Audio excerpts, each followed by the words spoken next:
नमस्कार दोस्तों, स्वागत है आपका finance eco with Bharti Jain पर। आज हम डिस्कस करेंगे काफी क्रूशियल और ट्रेंडिंग टॉपिक के बारे में, भारतीय रुपए की गिरावट। क्या आपने कभी सोचा है कि रुपए की गिरने का मतलब क्या है, ये क्यों होता है और इसका हम सब की इकोनॉमी पर क्या असर पड़ता है? आज हम इन सवालों के जवाब देने के साथ एक्सपर्ट्स की रिकमेंडेशन और प्रेडिक्शंस भी समझेंगे। तो दोस्तों, वीडियो को पूरा देखिए क्योंकि ये टॉपिक आपके फाइनेंशियल अंडरस्टैंडिंग के लिए बहुत जरूरी है। इंडियन रुपीस अपने सबसे लोएस्ट लेवल तक पहुंच चुका है। $1 के मुकाबले 86.6 रुपीस।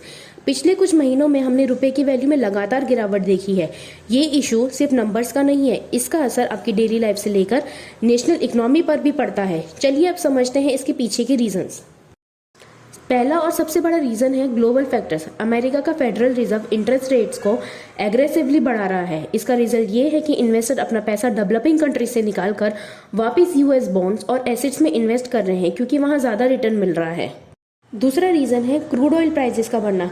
इंडिया अपना 80% ऑयल इंपोर्ट करता है। जब ऑयल महंगा होता है तो हमें डॉलर्स में ज्यादा पेमेंट करनी पड़ती है। इसका सीधा असर रुपए की डिमांड और वैल्यू पर पड़ता है। हमारा ट्रेड डेफिसिट जो है इंपोर्ट और एक्सपोर्ट्स के बीच का अंतर पिछले कुछ महीनों में काफी बढ़ गया है। इंपोर्ट ज्यादा है और एक्सपोर्ट कंपैरेटिवली कम, जिस वजह से रुपी प्रेशर में है। फॉरेन इंस्टीट्यूशनल इन्वेस्टर्स अपना कैपिटल इंडियन मार्केट से निकाल रहे हैं। 2023 में FIIs ने लगभग 2 लाख करोड़ का पैसा वापस ले लिया है, जो रुपी की गिरावट में एक मेजर रीजन है। जब रुपी गिरता है तो जो भी हम इंपोर्टेड गुड्स खरीदते हैं उनकी कॉस्ट बढ़ जाती है। इसका मतलब ये है कि आपके मोबाइल फोन, इलेक्ट्रॉनिक्स और पेट्रोल के प्राइसेस और बढ़ने वाले हैं। अगर आप फॉरेन एजुकेशन के अप्लाई कर रहे हैं या ट्रैवल प्लान कर रहे हैं तो आपका खर्चा और बढ़ सकता है। रुपी के गिरने से ये सीधा इम्पैक्ट इन चीज़ों पे भी होता है। इंडिया की उन कंपनीज पर भी बुरा असर पड़ता है जो रॉ मटेरियल्स इंपोर्ट करते हैं, लेकिन जो एक्सपोर्ट ओरिएंटेड कंपनीज हैं जैसे IT और फार्मा, उन्हें इसका फायदा हो सकता है क्योंकि उनका रेवेन्यू डॉलर्स में होता है।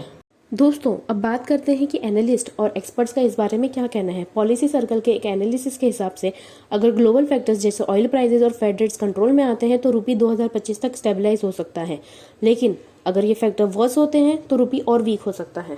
इकोनॉमिक टाइम्स के एक रिपोर्ट के अकॉर्डिंग कुछ एनालिस्ट का प्रोडक्शन है कि रुपीस 2025 के मिड तक $1 के मुकाबले 90 रुपए तक पहुंच सकता है अगर इंपोर्ट्स और ऑयल प्राइसेस पर कंट्रोल नहीं किया गया तो।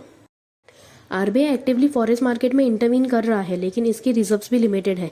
RBI ने अब तक $40 बिलियन से ज्यादा का फॉरेक्स रिजर्व यूज किया है रुपी को सपोर्ट करने के लिए। कुछ एनालिस्ट का ये मानना है कि रुपी की गिरावट से इंडियन IT कंपनीज को फायदा हो सकता है। NDTV प्रॉफिट की एक रिपोर्ट के मुताबिक हर 1% रुपी डेप्रिसिएशन से IT फर्म्स की रेवेन्यू ग्रोथ में 0.5% और प्रॉफिटेबिलिटी में 1.5% का इंक्रीमेंट हो सकता है। रुपी की गिरावट से ये एक और फायदा होता है कि इंडियन गुड्स इंटरनेशनल मार्केट में कॉम्पिटिटिव हो जाते हैं। एक्सपोर्ट ओरिएंटेड इंडस्ट्रीज के लिए बेनिफिशियल हो सकता है, लेकिन इकोनॉमिक टाइम के एक आर्टिकल के हिसाब से हाई इंपोर्ट कंटेंट की वजह से ये बेनिफिट लिमिटेड हो सकते हैं। इंडिया को अपने इंपोर्ट्स पर डिपेंडेंसी कम करनी होगी और लोकल मैन्युफैक्चरिंग पर फोकस करना होगा। रिन्यूएबल एनर्जी और इलेक्ट्रिक व्हीकल जैसे सेक्टर्स में इन्वेस्टमेंट बढ़ाकर हम अपना इंपोर्ट बिल रिड्यूस कर सकते हैं। एक्सपोर्ट ओरिएंटेड पॉलिसीज को बूस्ट करना जरूरी है। सेक्टर्स लाइक IT, फार्मास्यूटिकल्स और एग्रीकल्चर में हम काफी पोटेंशियल अनलॉक कर सकते हैं। एक्सपर्ट्स का ये मानना है कि इंडिया को अपने फॉरेक्स रिजर्व्स को डाइवर्सिफाई करना चाहिए और गोल्ड और अदर फॉरेन करेंसीज में इन्वेस्टमेंट करना चाहिए ताकि डॉलर की डिपेंडेंसी कम हो सके। रुपये की गिरावट एक सीरियस इशू है जो न सिर्फ हमारी इकोनॉमी पर बल्कि हमारी डेली लाइफ पर भी असर डालती है, लेकिन ये टेम्परेरी पेस हो सकता है अगर सही पॉलिसीज और स्ट्रेटेजीज इंप्लीमेंट की जाए। आपका इस टॉपिक पर क्या ओपिनियन है, कमेंट्स में ज़रूर बताइए। वीडियो पसंद आए तो लाइक करिए, शेयर करिए और चैनल को सब्सक्राइब करना ना भूलिए। ऐसे ही इंटरेस्टिंग टॉपिक के लिए बने रहिए मेरे चैनल के साथ। मिलते हैं अगले वीडियो में, तब तक के लिए धन्यवाद।